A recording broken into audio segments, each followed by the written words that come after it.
Bom dia, meus queridos.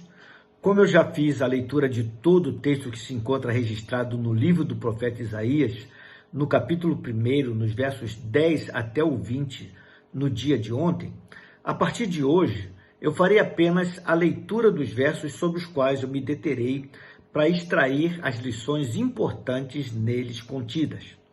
E quando finalizar nossas reflexões com base neste texto, então lerei uma vez mais o texto por completo. Na manhã de hoje, lerei com vocês apenas os versos 10 até o 12, porque assim nos diz a palavra de Deus.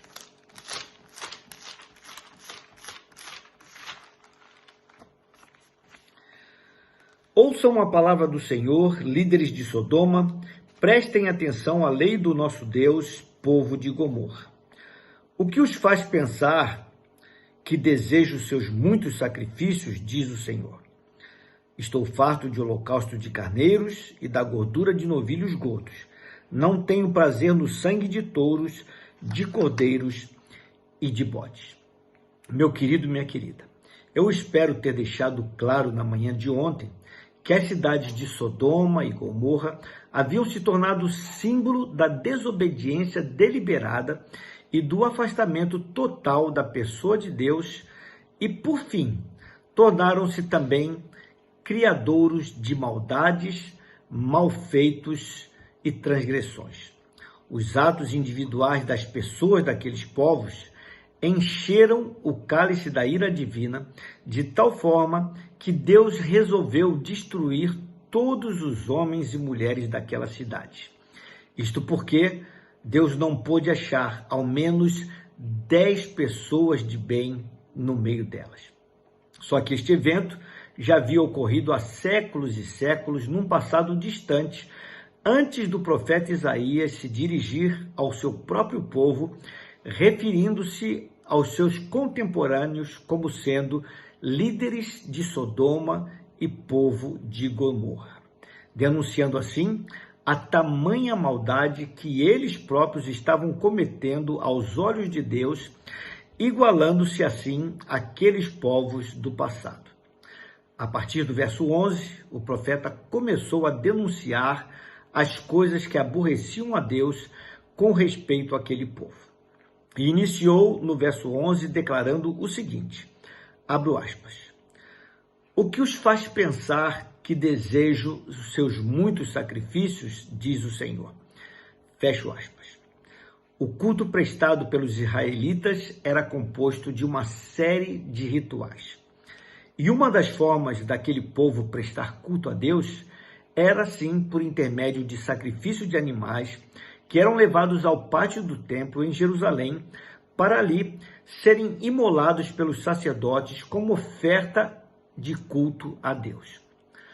Todavia, este tipo de ritual jamais deveria ser um ato frívolo, pois muitas coisas estavam envolvidas, pois muitas realidades e verdades profundas estavam ligadas a tais sacrifícios. Se recorremos, por exemplo, ao texto bíblico que se encontra na carta aos Hebreus, no capítulo 8, nós constataremos que o templo em Jerusalém tinha sido edificado como sendo uma réplica do templo celestial, que é o verdadeiro santuário onde Deus habita. O modelo do templo terreno tinha sido dado por Deus a Moisés para sua construção e possuía elementos que apontavam para uma realidade invisível, espiritual e celeste. Todavia, possuía o seu valor como cópia, como representação, ainda que imperfeita, de tal santuário celeste. Os versos 4 e 5 de Hebreus 8 revelam verdades tremendas que muitos de nós nem percebemos por desconhecermos quais figuras são aquelas a que o autor estava se referindo ao dizer o seguinte.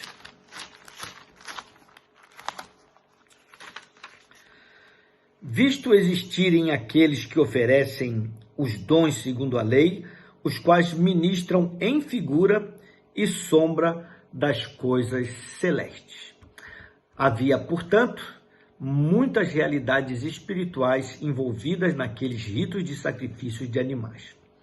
E dentre as figuras ou sombras de realidades espirituais apontadas, estavam as 5 ofertas que eram oferecidas no altar do templo, sendo que tais ofertas apontavam para a vida e o sacrifício substitutivo do Cristo de Deus, que haveria de finalmente vir ao mundo, o Messias prometido.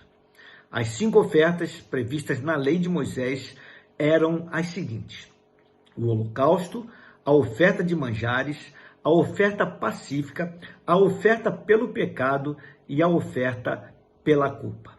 Dessas 5, 4 envolviam derramamento de sangue, isto é, havia o sacrifício de um animal, pois figuradamente apontavam para a cruz do Cristo.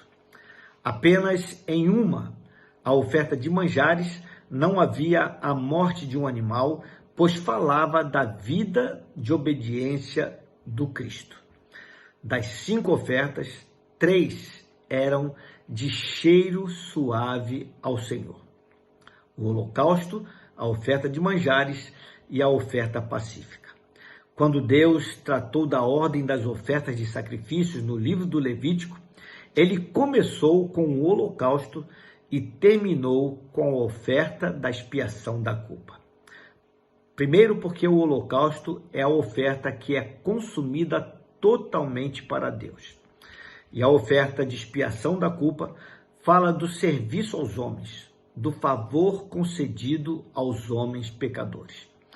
Assim sendo, o que estava em questão nestas palavras do profeta Isaías ao declarar, abro aspas, o que os faz pensar que desejo seus muitos sacrifícios, diz o Senhor.